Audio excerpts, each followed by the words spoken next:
আমার ভাইয়েরা, কোরআন শোনার জন্য আল্লাহ রাব্বুল আলামিন আল্লাহকে মাহফুজের পার্লামেন্ট থেকে বিল পাস করে দিয়েছেন। কোরআন শুনবা কিভাবে? আল্লাহ রাব্বুল আলামিন সেই কথা কোরআনুল কারীমে কোট করে দিয়েছেন। وَإِذَا قُرِئَ الْقُرْآنُ فَاسْتَمِعُوا لَهُ وَأَنصِتُوا لَعَلَّكُمْ تُرْحَمُونَ। জোরে বলি আল্লাহু আকবার। আল্লাহ রাব্বুল আলামিন বলছেন, ওয়াইদা কুরিয়াল কোরআন, যখন কোরআন তোমাদের সম্মুখে আবৃত্তি করা হয়, তেলাওয়াত করা হয়, পাঠ যখন করা হয়, তোমাদেরকে শোনানো হয়, তোমাদের সম্মুখে প্লেস করা হয়, তখন তোমরা কিভাবে শুনবা? আল্লাহ পাক বলছেন ফাস্তামিউ, তোমরা শ্রবণ করো। কি দিয়া? কি দিয়া শ্রবণ করবে বলেন? কথা বলে না, কান দিয়ে শ্রবণ করবা। ফাস্তামিউ, তোমরা শোনো। ওয়ানসিতু, মনোযোগ সহকারে।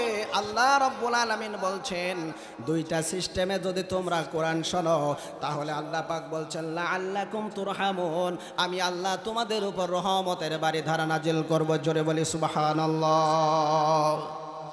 তাহলে আমাদের কোরআন শোনার সিস্টেম কে শিখিয়েছেন? জোরে বলেন। তাহলে আমি কি ভুল বলেছি?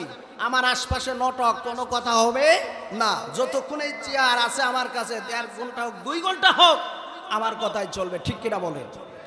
আমার ভাইয়েরা, আল্লাহ রাব্বুল আলামিন বলছেন কোরআন তোমরা পেয়ে গেছো, এই কোরআন পেয়ে গেছো, এর জন্য তোমাদের কর্তব্য এবং দায়িত্ব হলো কোরআন যখন তোমরা পেয়ে গেছো, এই কোরআন পাবার পর তোমরা এক জায়গায় জড়ো হয়ে একত্রিত হয়ে তোমরা আনন্দ করবা, উল্লাস করবা। তার কারণ হলো গোটা জমিনে আসমানের ভিতরে সবচাইতে উত্তমতম গ্রন্থ কোরআনুল কারীম আমি আল্লাহ তোমাদের উপরে নাজিল করেছি। জোরে বলে আল্লাহু আকবার। আল্লাহ পাক বলছেন কুল বিফাদলিল্লাহি ওয়া বিরহমাতিহি ফাবিযালিকা ফালইফরাহু হুয়া খায়রুম মিম্মা ইয়াজমাউন। জোরে বলে আল্লাহু আকবার। আমার ভাইয়েরা, আল্লাহ রাব্বুল আলামিন বলছেন এই কোরআন আমি নাজিল করে দিলাম, অবতীর্ণ করে দিলাম। গোটা পৃথিবীতে যত কিতাব আমি নাজিল করেছি, আমি আল্লাহ বলি নাই যে আমি তাওরাত হেফাজত করব, জাবুর হেফাজত করব, ইনজিল হেফাজত করব, বাদ বাকি যত কিতাব আছে হেফাজত করব, এ কথা আল্লাহ পাক বলে নাই। শুধু একটা কিতাবের ব্যাপার আল্লাহ পাক বলে দিয়েছেন, আমি একটা কিতাবকে হেফাজত করব। তার নাম কি? আল্লাহ রাব্বুল আলামিন বলছেন وَنُنَزِّلُ مِنَ الْقُرْآنِ مَا هُوَ شِفَاءٌ وَرَحْمَةٌ لِّلْمُؤْمِنِينَ। এই কোরআন আল্লাহ পাক নাজিল করে বললেন এই কোরআন আমি নাজিল করেছি। শ্রেষ্ঠ কেন আমি করেছি? তার এক নাম্বার কারণ হলো গোটা পৃথিবীতে যত রোগ আছে সমস্ত রোগের প্রতিষেধক হিসাবে আমি আল্লাহ রাব্বুল আলামিন কোরআন নাজিল করেছি। জোরে বলে আল্লাহু আকবার। কোরআনের ভাষা, কোরআনের সৌন্দর্য এত সুন্দর, এত মধুর, পৃথিবীতে যদি কোরআন তেলাওয়াত করা হয় এর চাইতে সুন্দর তেলাওয়াত, এর চাইতে সুন্দর সুমধুর আর কোনো কিছুই হতে পারে না। ঠিক কি না? الرحمن علم القرآن خلق الإنسان علمه البيان। جرب الله أكبر. إذا الشمس كورت وإذا النجوم انكدرت وإذا الجبال سيرت إذا السماء انفطرت وإذا الكواكب انتثرت وإذا البحار فجرت। জোরে বলে আল্লাহু আকবার। কোরআনের প্রতিটি পাতা কি চমৎকার ছন্দেগাতা, এমন ছন্দ বড় অভাব্য। ও কোরআন আমার আসমানি গ্রন্থ। জোরে বলি মারহাবা। ওয়াজ চলবে কি চলবে না? চলবে কি চলবে না? কাদের চলবে না? সবারই চলবে। তাহলে লিল্লাহি তাকবীর, লিল্লাহি তাকবীর। আল্লাহ রাব্বুল আলামিন বলছেন সুস্থ থাকো অসুস্থ থাকো সর্ব অবস্থায় প্রশংসা করতে হবে কার? আর জোরে বলেন কার? আল্লাহ পাক সেলেন শুনে দিয়েছেন ইউসাব্বিহু লাহু মা ফিস সামাওয়াতি ওয়া মা ফিল আরদ। জোরে বলে আল্লাহু আকবার। আল্লাহ রাব্বুল আলামিন বলেন আসমান এবং জমিনে যা কিছু আছে, লোক তোমরা যা দেখতে পাও যা না দেখতে পাও সব কিছু প্রশংসা করে কার? আর জোরে বলেন কার? জবান দিয়েছেন কে? কথা বলে না। শক্তি দিয়েছেন কে? এই জবান একদিন ছিনিয়ে নেওয়া হবে। জবান দিয়ে আপনি কথা বলতে পারবেন না। আমাদের সমাজে হাজারো মানুষ আছে কথা বলতে পারে না, আও আও শব্দ করে গুঙ্গো আছে না নাই? এই ভাষা কেড়ে নেবে আল্লাহ পাক। এই ভাষা থাকবে না মানুষে। যেদিন মানুষগুলো আল্লাহ সম্মুখে দাঁড়িয়ে মিথ্যা বলবে, নাউজুবিল্লাহ, হাসরের ময়দানে মানুষগুলো মিথ্যা বলবে, ফেরেশতাদেরকে দোষী বানাবে, বলা হবে আমরা এই অন্যায় কাজ করি না। অথচ আল্লাহ পাক সেই দিন আপনার ভাষাকে কোট করে দিয়ে ব্যান্ড করে দিয়ে আল্লাহ রাব্বুল আলামিন গায়ের চামড়াগুলোকে হাত পাগুলোকে বলবেন সাক্ষ্য দাও কোন কাজ করেছে, এটা কি আমার বানানো? কথা বলে না। ওয়াতুকাল্লিমুনা আইদিহিম ওয়া তাশহাদু আরজুলুহুম বিমা কানু ইয়াকসিবুন।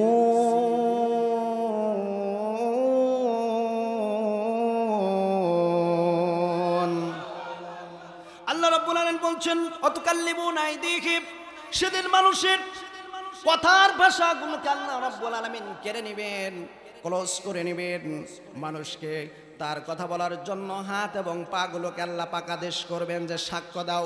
সেই দিন হাত এবং পাগুলো গায়ের চামড়াগুলো পটাপট আমাদের ব্যাপারে সাক্ষ্য দেবে, ঠিক কি না? এই জন্য আবার ভাইয়েরা প্রশংসা করতে হবে একমাত্র কার? খুশি হবেন কে? আল্লাহ পাক সে কথা কোরআনুল কারীমে বলছেন লাইন শাকারতুম লাযীদান্নাকুম ওয়া লাইন কাফারতুম ইন্না আযাবি লাশাদীদ। জোরে বলে আল্লাহু আকবার।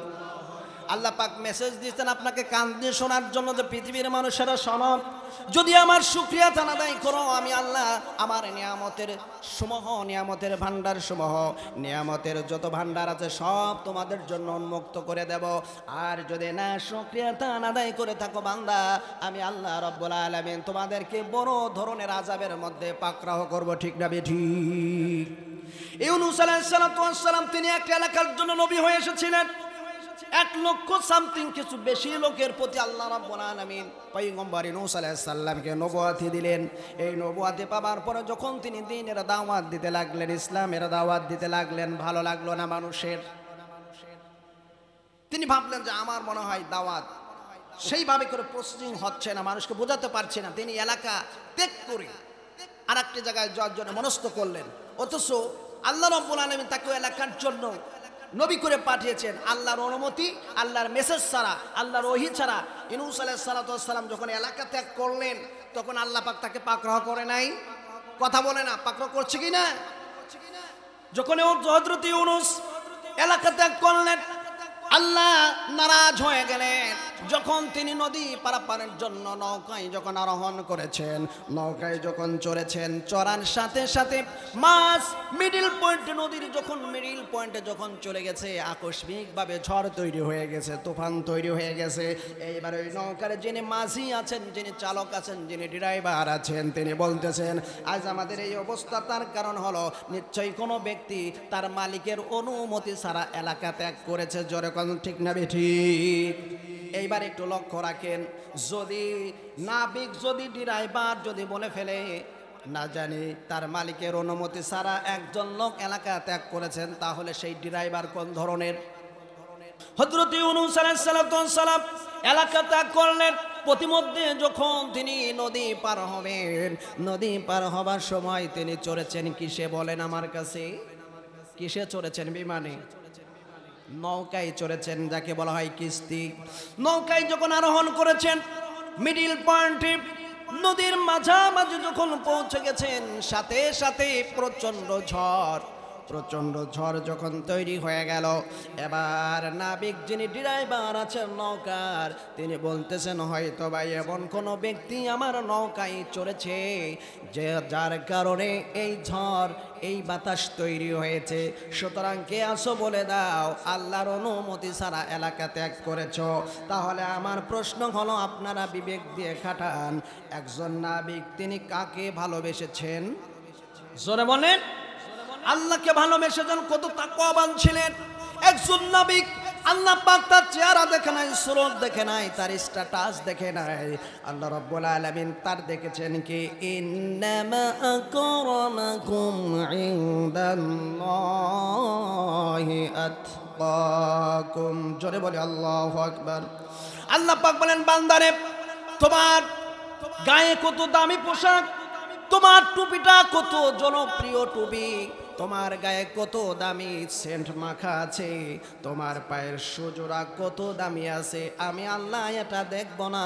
আমি আল্লাহ যেটা যাচাই বাছাই করব সেটা হলো তোমার তাকওয়া। ঠিক কি না বলে? যারা আল্লাহকে ভয় করে, যারা মহৎ রবকে যারা ভয় করে চলে, তারা পৃথিবী কোনো মানুষের কাছে মাথা নত করে না। ঠিক না বেঠিক? যাদের হৃদয়ে আছে আল্লাহর ভয়, তারা কভু পথ ভুলে যায় না। আল্লাহর প্রেম ছাড়া এই দুনিয়ায় কারো কাছে কোনো কিছু চাই না। রাতের আধারে তারা সেজদাতে রয়, দু চোখের স্রোতে নদী যেন বয়। রাতের আধারে যারা সেজদাতে রয়, দু চোখের স্রোতে নদী যেন বয়। সোনার হাত ছানি যতই ডাকুক, পিছনে ফিরে সে তাকাই না। যাদের হৃদয়ে আছে আল্লাহর ভয়, তারা কভু পথ ভুলে যায় না। ঠিক না বেঠিক বলেন আমার ভাইরা? ইউনূস আলাইহিস সালাম যখন নৌকায় উঠেছেন, ঝড় তৈরি হয়ে গেল। নৌকার ড্রাইভার বলল, কে আছো? এই নৌকার মধ্যে যে তার মালিকের অনুমতি ছাড়া চড়েছ, কেউ স্বীকার যায় না, কেউ বলে না যে আমি উঠেছি। এবার নৌকার যিনি ড্রাইভার আছেন, তিনি এবার লটারি তৈরি করলেন। লটারিতে সর্বপ্রথম ইউনূস আলাইহিস সালামের নামটা উঠে গেছে। এবার নৌকার নাবিক, নৌকার যিনি ড্রাইভার, তিনি তার চেহারা স্রোতের দিকে তাকিয়ে লক্ষ্য করতেছেন, আহারে এত সুন্দর টুপি, এত সুন্দর পাগড়ি, এত সুন্দর জোব্বা, এত সুন্দর চেহারার মানুষ কি তার মালিকের অনুমতি ছাড়া আসতে পারে? এটা আমার বিশ্বাস হয় না।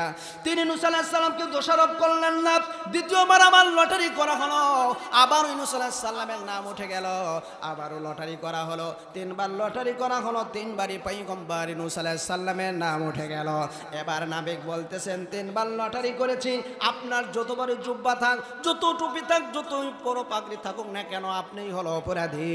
আপনাকে এখন আমরা নৌকা থেকে নামিয়ে দেব, ফেলে দেব, যাতে করে আমাদের এই ঝড় যে আল্লাহ দিয়েছেন সেই আল্লাহ হেফাজত করেন। এখন আমার প্রশ্ন হলো, এই যে লটারি করেছে, কার ইশারায় করেছে? জোর হলো না, আরো জোরে। আপনাদের সমস্যা হয় নাকি? কণ্ঠ কি বিক্রি করে দিচ্ছেন নাকি কারো কাছে? বিক্রি করে দিচ্ছেন?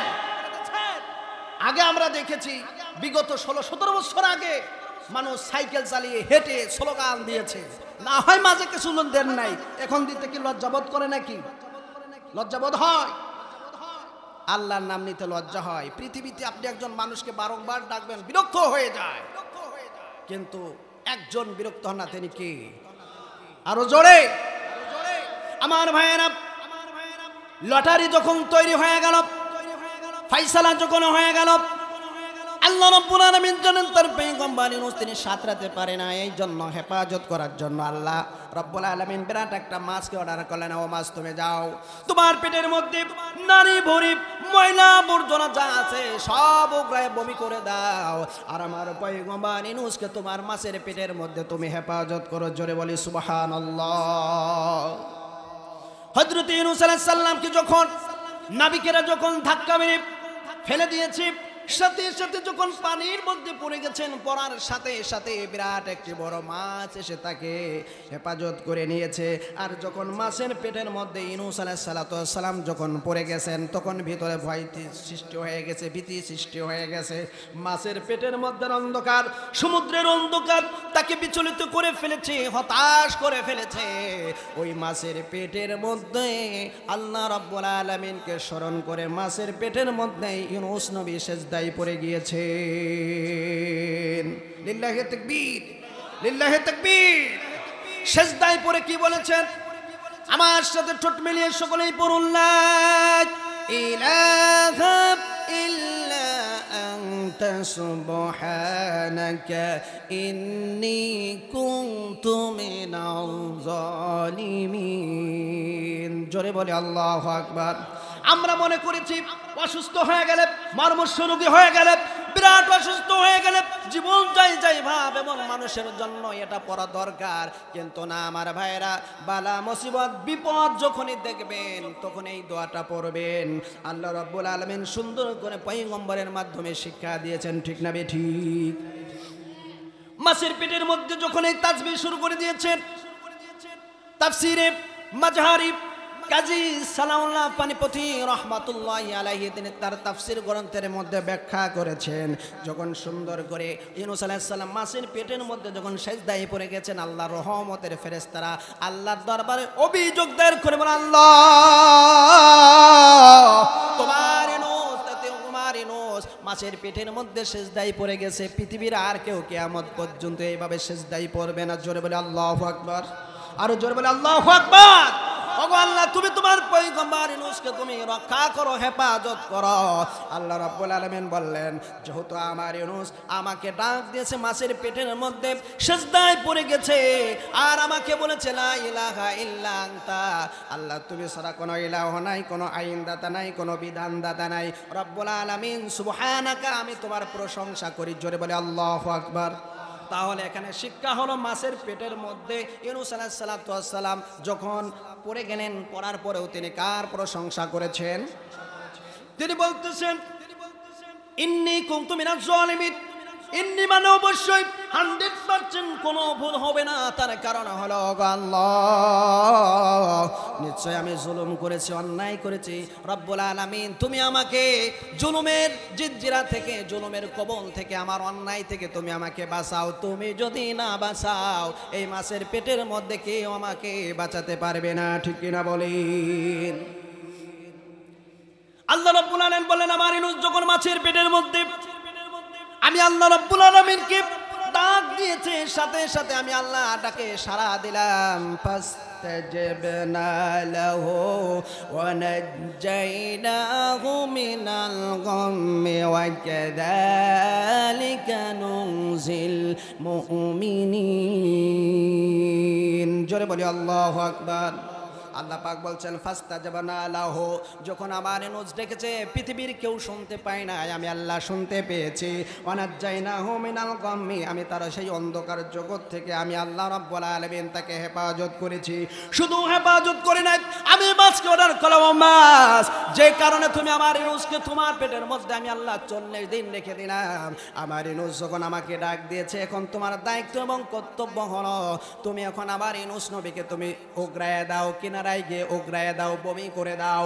মাছ অর্ডার ফলো করলো আল্লাহ রাব্বুল আলামিনের অর্ডার ফলো করে যখন বমি করে দিয়েছে, যখন উগরায় দিয়েছে, সাথে সাথে ইউনূস আলাইহিস সালাম 40টা দিন মাছের পেটের মধ্যে ছিল, অসুস্থ হয়ে গেছেন, রোগাক্রান্ত হয়ে গেছেন, এনার্জি নাই, গায়ে কোনো শক্তি নাই। আল্লাহ রাব্বুল আলামিন জিবরাইলকে পাঠিয়ে দিয়ে বলেন, যাও জিবরাইল যাও, আমার ইউনূস নবী পয়গম্বর বড় ক্লান্ত হয়ে গেছে, ওয়েক হয়ে গেছে, অসুস্থ হয়ে গেছে, দুর্বল হয়ে গেছে, এখন তুমি জান্নাত থেকে একটা বীজ নিয়ে যাও। এই বীজ আমার যখন ইউনূস যখন জমিনের মধ্যে রোপণ করবে, আমি আল্লাহ রাব্বুল আলামিন তার হেলথ, তার শরীর, তার স্বাস্থ্যকে ভালো রাখার জন্য আমি আল্লাহ এই বীজের মধ্যে আমি আল্লাহ মেডিসিন দিয়ে দেব। জোরে বলে আল্লাহু আকবার। জিবরাইল আমিন চলে আসলেন, একটা বীজ দিলেন। বীজটা যখন জমিনের মধ্যে যখন রোপণ করে দিচ্ছেন, সাথে সাথে ওই বীজ থেকে চারা গজিয়ে উঠেছে, চারা থেকে ফল বের হয়েছে, ফুল বের হয়েছে, সাথে সাথে যখন ওই ফল এবং ওই ডগা এবং পাতা যখন খেয়েছে, ইউনূস আলাইহিস সালাতু ওয়াস সালামের শক্তি এবং এনার্জি আল্লাহ রাব্বুল আলামিন পুনরায় ফিরিয়ে দিয়েছে। জোরে বলে আল্লাহু আকবার। সেই বীজের নাম হলো কদুর বিসি। কিসির বিসি? লাউ, কদু, সাদের লাউ বানাইলো মরে ডুগডুগি। লাউয়ের আগা খাইলাম, ডোগা খাইলাম, লাউ যে বানাইলাম ডুগডুগি। এইরকম সন্ত্রাসী আছে না নাই? আচ্ছা আছে। সংসদেও গান আছে না নাই? সংসদেও গান। আপনার একটা গান শোনাই, গান শোনাই, গান শোনাই। হ্যাঁ শোনাও। যেখানে বসে মানুষের দুঃখ দুর্দশা, মানুষের সমস্ত অপ্রয়োজনীয় প্রয়োজনীয় কথাগুলো যেখানে হবে, রাষ্ট্র কিভাবে উন্নতি করা যায়, মানুষ কিভাবে সমাজের শান্তিভাবে চলাফেরা করতে পারে, উঠা বসা করতে পারে, সেই কথা না, একটা গান শোনায়। কি গান? তোমাকে চাই, শুধু তোমাকে চাই, আর কিছু জীবনে পাই বা না পাই। গান হবে কার জন্য? জোরে বলেন। ওয়াজ ছেড়ে দেবো? ছেড়ে দিই? যতই কমিটি নানাফানা করুক, আমি 1.5 ঘন্টায় আলোচনা করব, ঠিক না? আর এখন আমার আলোচনা কিন্তু শুরু হয় না। হয়েছে নাকি? হয় নাই। আমার ভাইয়েরা, গান যদি গাইতে হয় কার জন্য গাইব? এ জীবন তোমাকে দিলাম দয়াময়, তুমি শুধু জান্নাতে দিও দয়াময়, তুমি শুধু জান্নাতে দিও। সুখের চেয়ে সুখ জান্নাতে তোমার, সুখের চেয়ে সুখ জান্নাতে তোমার, সেই মহ জান্নাত আমাদের দিও, তুমি শুধু জান্নাতে দিও দয়াময়, তুমি শুধু জান্নাতে দিও। জোরে বলে মারহাবা। এই গান সম্পূর্ণ কোরআন থেকে আবৃত্তি করা লেখা। এই কোরআনের আয়াত আছে, লা ইয়াস্তাবি আসহাবুন নারি ওয়া আসহাবুল জান্নাহ, আসহাবুল জান্নাতি হুমুল ফাইজুন। এই ঘোষণা কার? জোরে বলেন কার? জান্নাত এবং জাহান্নাম সমান হতে পারে, যারা জান্নাতে যাবে তারাই সফলতা অর্জন করবে। জোরে বলে আল্লাহু আকবার। তাহলে আমার ভাইয়েরা, আমরা প্রশংসা করব কার? হযরত ইউনূস আলাইহিস সালাম, তিনি যখন লাউ কদু যখন খেয়েছেন, খাবার সাথে সাথে তার ক্লান্ত দূর হয়ে গেছে। আমার আল্লাহ রাব্বুল আলামিন বলছেন যে পৃথিবীর মানুষ শুনে রেখে দাও, আমার ইউনূস নবী পয়গম্বর যদি মাছের পেটের মধ্যে আমাকে যদি স্মরণ যদি না করতো, ইয়াউমা ইউবআসুন, কিয়ামত পর্যন্ত মাছের পেটের মধ্যে আমি আমার ইউনূসকে রেখে দিতাম। কোন পর্যন্ত? কিয়ামতের বিষয় ইয়াউমা ইউবআসুন, মানুষ পুনরায় জীবিত হওয়া পর্যন্ত, তার মানে হাসরের মাঠ পর্যন্ত রেখে দিতাম। তার কারণ ইউনূস আলাইহিস সালাম মাছের পেটের মধ্যে যখন তিনি পড়েছেন, তখন তিনি বুঝতে পেরেছেন যে আমার আর কোনো আল্লাহ ছাড়া উপায়। চোর যখন চুরি করে, ও আল্লাহরে ডাকে। গৃহস্থ বড় একটা গাভী কিনেছে, 20 কেজি দুধ হয়, ও আল্লাহকে ডাকে, আল্লাহ আমার এই গাভীটি যেন চুরি যেন না হয়ে যায়। আর চোর চুরি করতে গিয়ে বলে, আল্লাহ আমি যেন ধরা না খায়। তাহলে চোর আল্লাহকে ডাকে, মালিকও আল্লাহ। এখন কোন জায়গায় অবস্থান নেবে বলেন? কোন জায়গায় নেবে কোন? আল্লাহ বললো যে আমি কোন জায়গায় না, আমি মিডিল পয়েন্টে থাকলাম, পারলে গৃহস্থ ঠেকাক, আর চোর পারলে চুরি করে নিয়ে যাক। ঠিক না আমার ভাইরা? তাহলে আমরা প্রশংসা যদি আল্লাহ রাব্বুল আলামিনের না করি, আল্লাহ পাক নারাজ হয়ে যাবেন, শাস্তি দিবেন। ঠিক না বেঠিক? হযরত আইয়ুব আলাইহিস সালাতু ওয়াস সালাম একজন পয়গম্বর ছিলেন। দীর্ঘ প্রায় 18টি বছর রোগাক্রান্ত হয়ে গেছেন, অসুস্থ হয়ে গেছেন। অসুস্থ হয়ে যাবার পরে 18টি বছর যখন প্লাস হয়ে গেছে, তার স্ত্রী বলতেছেন, প্রাণের স্বামী আপনি তো একজন পয়গম্বর, একজন নবী, আপনি যদি আল্লাহর কাছে যদি অভিযোগ দায়ের করেন, আল্লাহ অবশ্যই শুনবেন আপনার কথা, আল্লাহ রাব্বুল আলামিন মেনে নেবেন। আপনি কি আল্লাহর দরবারে অভিযোগ দায়ের করবেন না? আপনি যে অসুস্থ হয়ে গেছেন, চলতে পারেন না, হাঁটতে পারেন না, আপনি একটু আল্লাহর কাছে অভিযোগ দায়ের করেন। হযরতে আইয়ুব আলাইহিস সালাম বললেন, প্রাণের বিবিরে, বিগত ৭০টি বছর আমি সুস্থ ছিলাম। বিগত ৭০ বছর যে আল্লাহ আমাকে সুস্থ রেখেছেন, ওই আল্লাহ তো সবে মাত্র আমাকে 18টি বছর অসুস্থ করেছেন। জোরে বলে আল্লাহু আকবার। ধৈর্য কাকে বলে? ধৈর্য কাকে বলে? বলতেছেন যে আল্লাহ আমাকে বিগত ৭০টি বছর সুস্থ রেখেছেন, ওই আল্লাহ আমাকে সবে মাত্র 18টি বছর রোগ দিয়েছেন। ৭০ বছর যখন হয়ে যাবে, আমি আমার আল্লাহর দরবারে সেই সময় অভিযোগ দায়ের করব। জোরে বলে আল্লাহু আকবার। হযরত আইয়ুব আলাইহিস সালাম হঠাৎ করে তিনি প্রচন্ড অসুস্থ হয়ে গেলেন, জিহ্বা নাড়াচাড়া করতে পারে না, চিন্তিত হয়ে গেলেন, পেরেশানিত হয়ে গেলেন। আরে রাত দিন 24 ঘন্টা যে আল্লাহ রাব্বুল আলামিনের প্রশংসা করেছি, সারা রাত জেগে জেগে যে আল্লাহর আমি তাসবিহ করেছি, ওগো মালিক, সেই জিহ্বা আমি আর নাড়াচাড়া করতে পারি না। তোমার দরবারে আমি এখনই ফরিয়াদ করলাম, তোমার দরবারে দরখাস্ত পেশ করলাম, তোমার দরবারে একখানা চিঠি পাঠাইয়া দিলাম, মেসেজ পাঠাই দিলাম, আল্লাহ গো, আমি জিহ্বা নাড়াচাড়া করতে পারি না, তোমার প্রশংসা করতে পারি না। হয়তোবা তুমি আমার জমিন থেকে নিয়ে যাও, না হলে তুমি আল্লাহ আমাকে সুস্থ করে দাও। কয় বছর বয়স পরে যে কয় বছর অসুস্থ হওয়ার পর বলেছেন বলেন? 18টি বছর প্রায় প্লাস হয়ে গেছে।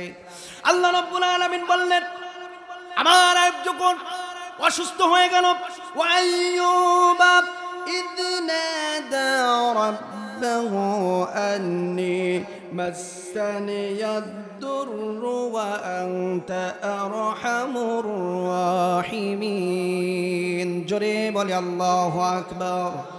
ওয়া আইয়ুবা, যখন আইয়ুব ইজনাদা রাব্বাহু, কাকে ডেকেছেন? জোরে বলেন। আন্নী মাসসানিয়াদ দুররু, আল্লাহ আমি তো অসুস্থ হয়ে গেছি, রব্বুল আলামিন তুমি ছাড়া কেউ আমাকে রহম করতে পারবে না, হেফাজত করতে পারবে না। রব্বুল আলামিন তুমি আমাকে বাঁচাইয়া দাও, সুস্থ করে দাও।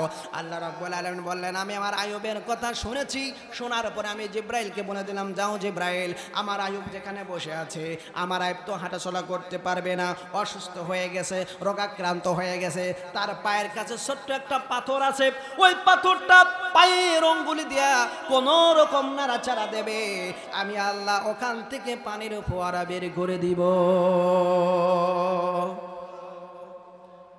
কিন্তু আইয়ুব জানে না যে আমার পায়ের নিচে প্রতিষেধক। আল্লাহু আকবার। জানে না। আল্লাহ যদি না জানায়, কথা বলেন, আমাদের সমাজে ভণ্ড পীর আছে, সব জানে, 60 পারা কোরআন শরীফ, কয় আর কোথায়? কাছে একটা আছে গোপনে, আর একটা আছে প্রকাশ্যে। তো বাবা সব জানে হচ্ছে কি প্রকাশ্যে, আর আলেমরা জানে গোপনে। ডাকি আলেমরাই জানে প্রকাশ্যে, ফকিররা ভণ্ডামো করার জন্য বলে যে কোরআন হলো 60 পারা, আছে না নাই? আরো গান বলে কিরামান কাতিবিন। যেদিন আমাদেরকে জিজ্ঞাসা করবে তোমরা কার লোক, বলবো আমরা হেলাল বাবার লোক। কোন বাবা? কিরামান কাতিবিন রোজ হাসরের দিন, কিরামান কাতিবিন রোজ হাসরের দিন, আমার আল্লাহর দরবারে যদি করে অভিযোগ, আমরা বলবো দুনিয়ায় ছিলাম হেলাল বাবার লোক। কোন বাবা? কোন বাবা? হেলাল বাবার লোক। চিন্তা করেন, ওই দিন মানুষ পেরেশানিত হয়ে যাবে, চিন্তিত হয়ে যাবে, মানুষগুলো উলঙ্গ অবস্থায় থাকবে, কেউ কারো দিক তাকানোর মতো সময় নাই, আর উনি হেলাল বাবার নিয়ে ব্যস্ত থাকবে বলে ওই দিন। অথচ গানটা হবে এইভাবে, কিরামান কাতিবিন রোজ হাসরের দিন, বলবো বলবো বলবো, কিরামান কাতিবিন রোজ হাসরের দিন, আমার আল্লাহর দরবারে যদি করে অভিযোগ, আমরা বলবো দুনিয়ায় ছিলাম বিশ্ব নবীর লোক, আমরা বলবো দুনিয়ায় ছিলাম কোরআন প্রেমিক লোক। ঠিক না বেঠিক? আবার ভাইরা, হযরত আইয়ুব আলাইহিস সালাম জানে না তার পায়ের কাছে প্রতিষেধক আছে। হযরত আইয়ুব যখন জিব্রাইলের মাধ্যমে যখন নিউজ জানতে পারলেন, সংবাদ জানতে পারলেন যে তোমার পায়ের কাছে যে তুমি পাথর দেখতে পাচ্ছ, ওই পাথরটা নাড়াচাড়া দাও, ওখান থেকে পানির ফোয়ারা বের হয়ে যাবে, আর ওই পানি তোমার মাথা থেকে শুরু করে পা পর্যন্ত তুমি যখন ধৌত করে ফেলবা, সাথে সাথে আল্লাহ রাব্বুল আলামিন তোমার যে রোগ দিয়েছিলেন সেই রোগ থেকে আল্লাহ রাব্বুল আলামিন হেফাজত করবেন। জোরে বলি সুবহানাল্লাহ।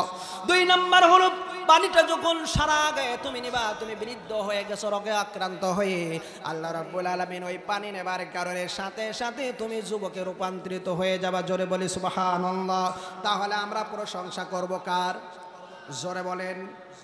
প্রশংসা শুধু কেবল তোমারি রব্বুল আলামিন, দয়ালু মেহেরবান করুণায় ফুরান, আর কেউ নেই তুমি মালিক, শেষ বিচারের দিন, শেষ বিচারের দিন। জোরে বলে মারহাবা। আল্লাহ রাব্বুল আলামিন মেসেজ দিয়েছেন মানুষদের জন্য। আল্লাহ পাক বলছেন তোমাদের এক নম্বর দায়িত্ব হলো সূরাতুস সাফের 11 নম্বর আয়াত আল্লাহ পাক বলছেন তুমিনুনা বিল্লাহ, কার প্রতি ঈমান আনতে হবে? আরো জোরে, আল্লাহর প্রতি ঈমান আনতে হবে।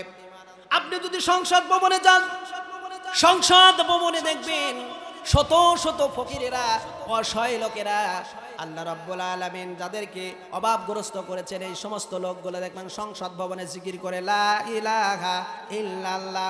এখন ওই যে সংসদ ভবনের সম্মুখে দাঁড়িয়ে ভিক্ষা চাচ্ছে, এমপি মন্ত্রীরা ভাবতেছে লা ইলাহা ইল্লাল্লাহ মানে ভিক্ষা করা, লা ইলাহা ইল্লাল্লাহ মানে ভিক্ষা করা, মাগো কিছু দিয়ে যান।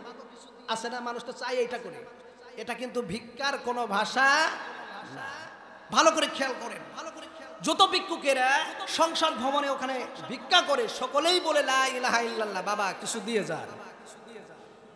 এইবার এমপি মন্ত্রীরা ভাবলো নিশ্চয়ই বড় অসহায়, আর এটা ভিক্ষা করার দোয়া, চাচ্ছে 100 টাকা 500 টাকা 50 টাকা 10 টাকা, কেউ দেয় কেউ দেয় না, এইভাবে করে চলতে থাকি। অথচ এই লা ইলাহা ইল্লাল্লাহর ব্যাখ্যা যদি বলে আল্লাহর আইন ছাড়া কারো মানবো না, লা ইলাহা ইল্লাল্লাহ আল্লাহর আইন ছাড়া কারো মানবো না, ওরে ভিক্ষা দেবে? কথা কয় না, ওরে ভিক্ষা দেবে? দেবে না। তার কারণ বাংলা যখন কোরআনুল কারীমের ভাষা যখন বুঝে যাবে, শয়তান বুঝবে যে এরা কি চাচ্ছে, ওই সময় আপনারা ভিক্ষা দেবে না। ওই যে একজন লোক হজে গেছে, হজে গিয়ে ফিরে এসে বলতেছে ওই সৌদি আরবে সব আরবি ভাষা, কিছুই বোঝা যায় না, কিন্তু একটা হলো বাংলা ভাষা, সেটা হলো আজান। কি সেটা? কি আজান? কেন আজান? বলে বাংলাদেশে যে আজান শুনি ওনেও সেই একই আজান শুনে, ওনেও যে আজানের ভাষা এনেও সেই একই ভাষা, তাছাড়া সব হলো আরবি ভাষা। আমাদের সমাজে মানুষ কোরআন বোঝে না, এই জন্য রাষ্ট্রে, সমাজে, এলাকায়, থানায়, জেলা, উপজেলা কোরআনের আইন প্রতিষ্ঠিত হয় না। ঠিক না বেঠিক? কোরআন বোঝার জন্য নাজিল করা হয়েছে, কোরআন ঢুলে ঢুলে তেলাওয়াত করার জন্য নাজিল করা হয় নাই।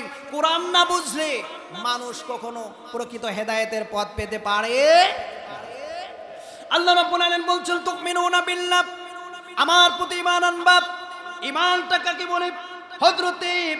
হযরতে আল্লাহ রাব্বুল আলামিন বলছেন উমাইর ইবনে সাদকে হযরত ওমর ফারুক রাদিয়াল্লাহু তাআলা আনহু হিমস প্রদেশের গভর্নর করে পাঠিয়ে দিলেন। হিমস প্রদেশের গভর্নর ঘুরে যে তুমি যাও, সেখানে গিয়ে তুমি দেখাশোনা করবা ঈমানটা কাকে বলে, ঈমান কিভাবে তিনি এনেছিলেন।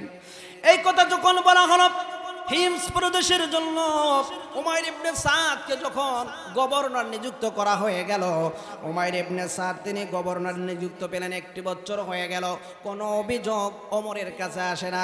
হযরত ওমর চিন্তিত হয়ে গেল, পেরেশানিত হয়ে গেল, আহারে 1 বছর হয়ে গেছে আমার উমাইর ইবনে সাদের ব্যাপারে কোনো অভিযোগ দায়ের হলো না। অথচ এই রাষ্ট্রের ভিতরে, সৌদি আরবের ভিতরে, আরব কান্ট্রির মধ্যে যতগুলো রাষ্ট্র আছে, এই রাষ্ট্রের মধ্যে সবচাইতে বেশি অভিযোগ দায়ের করতো হিমস প্রদেশের লোকেরা, কিন্তু এরা তো অভিযোগ দায়ের করে না। অভিযোগ দায়ের করে না, এই জন্য ওমর একজন লোককে পাঠিয়ে দিলেন যে যাও সাইদ ইবনে আমরের খোঁজ নাও। এক খোঁজ নেওয়ার পরে তোমরা দেখো আমার উমাইর ইবনে সাদ কিভাবে আছেন, কোন জায়গায় আছেন। হযরত ওমরের কথা শুনে ওই ব্যক্তি তিনি চলে গেলেন, উমাইর ইবনে সাদের খোঁজে চলে গেলেন। যাবার পর তিনি তাকে বললেন যে আপনি কোনো সংবাদ দেন না, কোন রকম আপনি আমিরুল মুমিনিন হযরত ওমরের সাথে সাক্ষাৎ করেন না। ঘটনাটা কি? আপনাকে ওয়েলকাম জানিয়েছেন, শীঘ্রই আপনি মদিনায় চলে আসবেন। এবার বলো ঠিক আছে তুমি চলে যাও, আমি মদিনায় রওনা দিব। তিনি আসার সময় তার জন্য একটা যানবাহন নির্ধারণ করা হয়েছিল, দ্রুতগামী একটা ঘোড়া।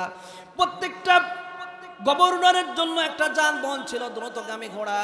তিনি সেই ঘোড়াটা নিলেন না, তিনি তার টুকনার মধ্যে 5টি জিনিস নিলেন। কয়টা জিনিস? 5টা জিনিস নিলেন। 1 নম্বরে তিনি তার টোপলার মধ্যে নিলেন একটা প্লেট দিলেন, তার 2 নম্বরে নিলেন পানির মশক, 3 নম্বরে তিনি কিছু খাবার নিলেন, 4 নম্বরে তিনি মিশক নিলেন, 5 নম্বরে তিনি একটা গামছা নিলেন। এটা নিয়ে পায়ে হেঁটে রওনা করলেন। প্রায় 16 থেকে 17টা দিন হয়ে গেল। মরুভূমির ময়দান দিয়ে হাঁটতে হাঁটতে চুলগুলো উস্কো খুস্কো হয়ে গেছে, চেহারা মলিন হয়ে গেছে। যখন হযরত ওমরের দরবারে যখন চলে এসেছে, হযরত ওমর তাকে দেখে চিনতে পারে না যে উমাইর ইবনে সাদ এসেছে। বলে তুমি কে? বলে আমি হলাম উমাইর ইবনে সাদ। বলে তোমার এই অবস্থা কেন? তিনি বললেন হে আমিরুল মুমিনিন, তার কারণ হলো গোটা পৃথিবীর জাগতিক সম্পদই তো আমি সাথে করে নিয়ে এসেছি। হযরত ওমর বললেন তোমার গোটা পৃথিবীর সম্পদ আবার কি জিনিস? তিনি তার থলির মধ্যে থেকে এই 5টি জিনিস বের করে দিলেন, এটা হলো আমার জাগতিক সম্পদ। জোরে বলি সুবহানাল্লাহ। সব সম্পদ নিয়ে এসেছে। তা বললো যে তুমি 1 বছর তোমার ব্যাপারে কোনো অভিযোগ নাই, কি ব্যাপার, ঘটনাটা কি? তা তিনি বললেন হে আমিরুল মুমিনিন, আমি যা কিছু আপনার জাজিয়া পেয়েছি, কর পেয়েছি, সব কিছু আমি যখন উঠাইছি, উঠানোর পরে আমি এলাকায় ঘুরে ঘুরে দেখেছি কি অভাবগ্রস্ত আছে, কে মিসকিন আছে।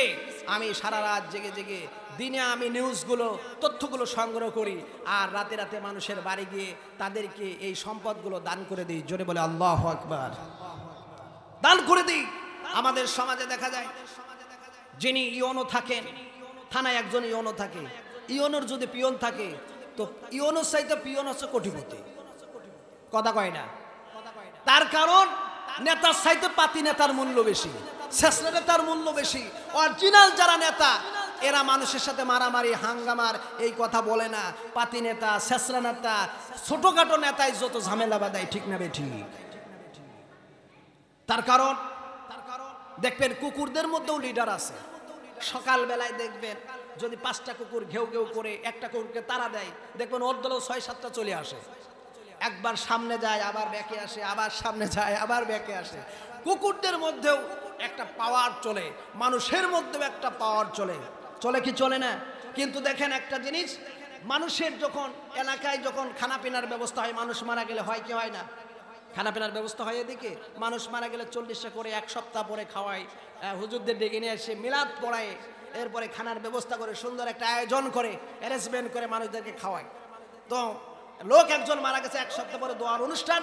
এই দোয়ার অনুষ্ঠানে এখন রান্না বান্নার কাজ কেবল সবে মাত্র শুরু করবেন, খড়ির মাথায় কেবল আগুন জ্বালাইছে, জ্বালানোর সাথে সাথে কুকুর এসে হাজির। কেন কুকুর আইছে? কারণ গরু জবা হয়েছে। কুকুরের গ্রাণ শক্তি আল্লাহ রাব্বুল আলামিন দিয়েছেন। 1 কিলোমিটার দূর থেকে কুকুর জানবে যে আব্দুর রহিম 1 কিলোমিটার দূরে একটা গরু জবাই করেছে, ওই জায়গা আমাকে দাওয়াত দিক বা না দিক আমাকে যেতেই হবে, ঠিক না? কুকুর যাবে। এরপরে পিপিলিকা, এই পিপিলিকা কমপক্ষে আপনার 1.5 কিলোমিটার অথবা 1 কিলোমিটার দূরে একটু মিষ্টির দানা ফেলায় রাখবেন, ওরে টেলিফোন করা লাগবে না, খবর দেওয়া লাগবে না, ও পিলপিল করে মিষ্টির কাছে চলে যাবে। শকুন আছে, শকুন 3 কিলোমিটার থেকে 4 কিলোমিটার দূরত্বর মরা গরু, মরা জিনিস কোথায় পড়ে আছে ও খায় সাফ করে ফেলতে পারে, ওরে টেলিফোন করা লাগে না। আল্লাহ পাক এই শক্তি দান করেছেন। জোরে বলে আল্লাহু আকবার। এখন এই কুকুর সে মনে করলো আমি হলাম এলাকার শেষরা নেতা, যাই দেখে ওই বাড়ি কদ্দ রান্না বাড়া হয়েছে।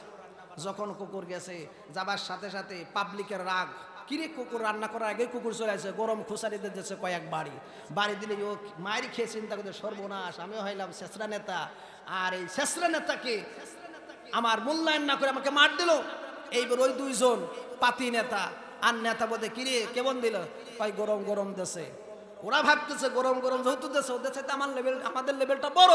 এইবার মাঝার ওজন গেছে, ও যাবার পরে তাই দেখতে কেবল পানি গরম টকবক টকবক করে ফুটতেছে, চাউল দেবে। ওই সময় যে হাজির করলো কি পানি কিছু নিয়ে কুকুরের গায়ের উপর ছিটাই দিল, কুকুরদের গাও জ্বলছে গেল।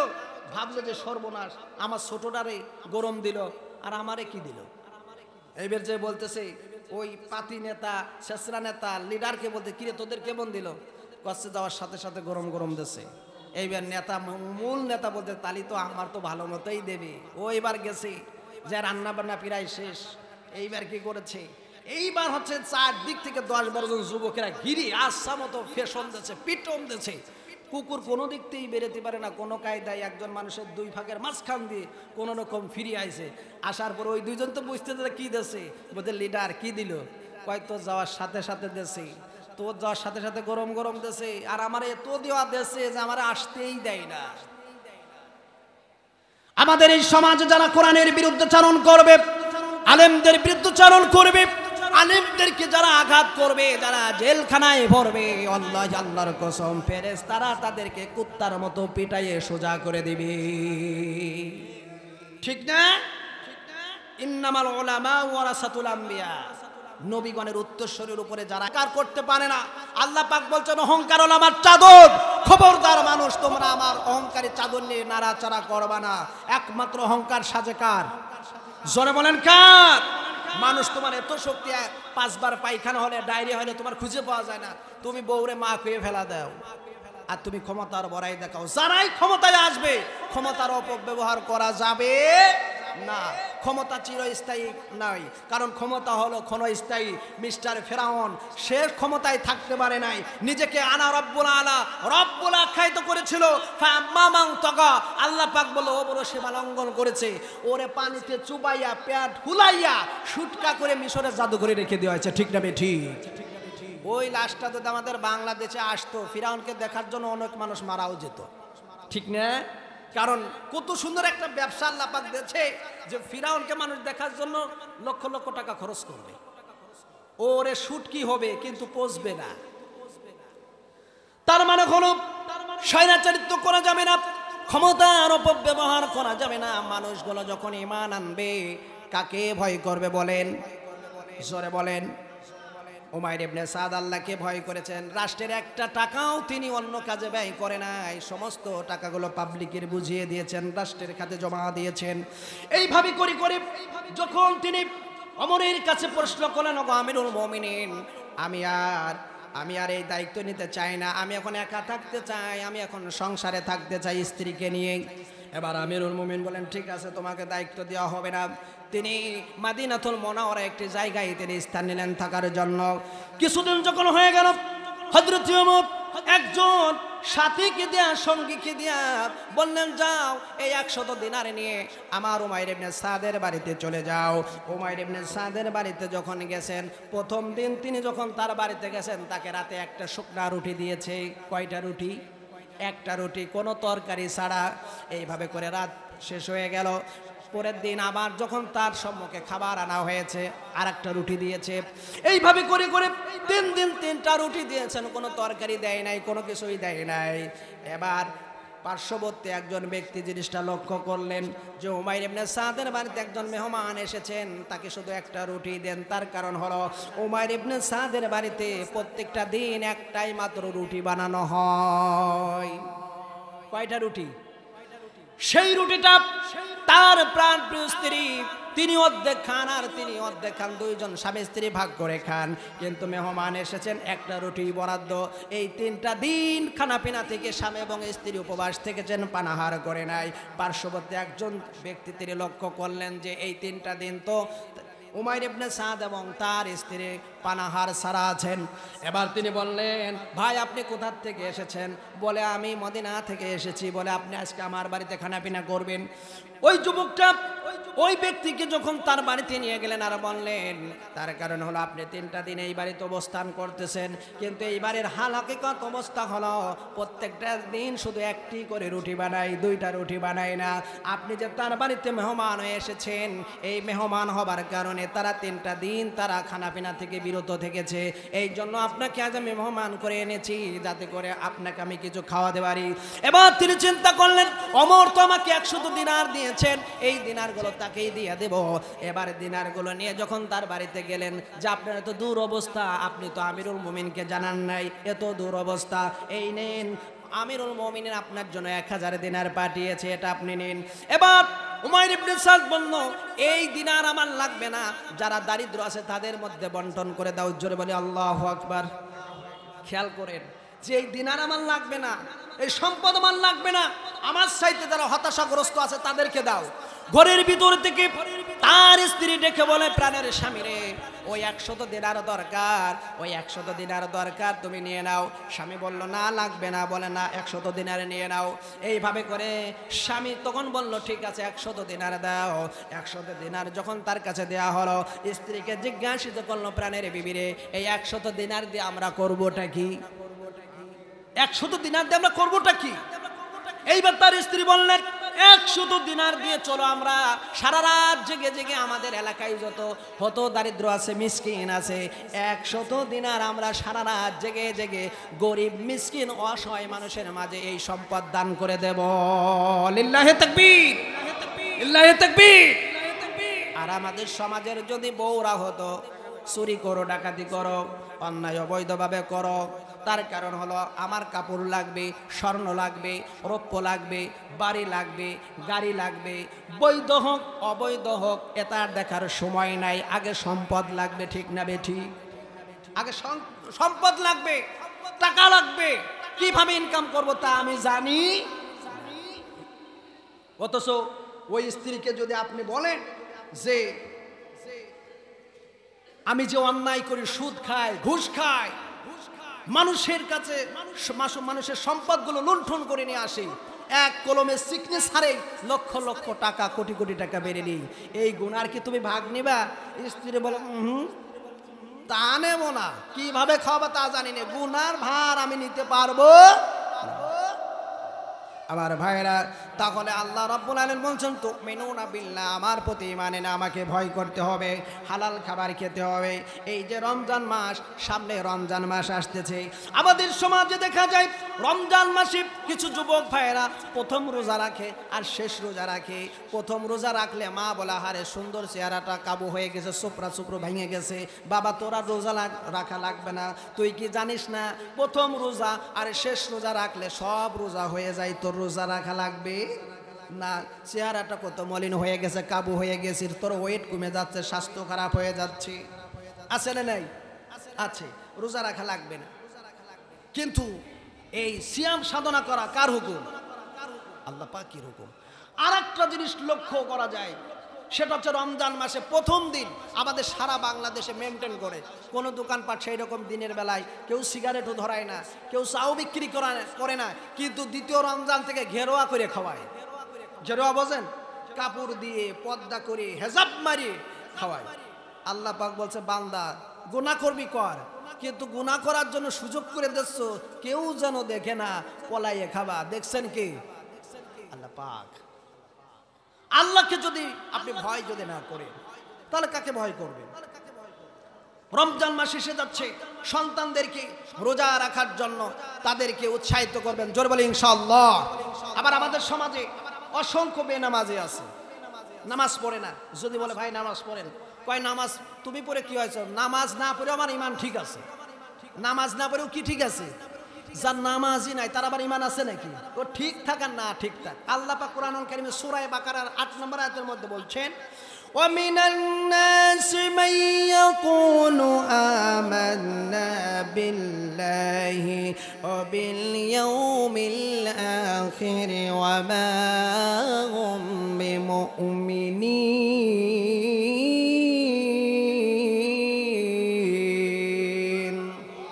আল্লাহ পাক বলছেন মানুষের ভিতরে এমন কিছু মানুষ আছে যারা জবান দিয়ে বলে আমরা ঈমানদার, আমরা পরকালকে মানি, আল্লাহকে মানি।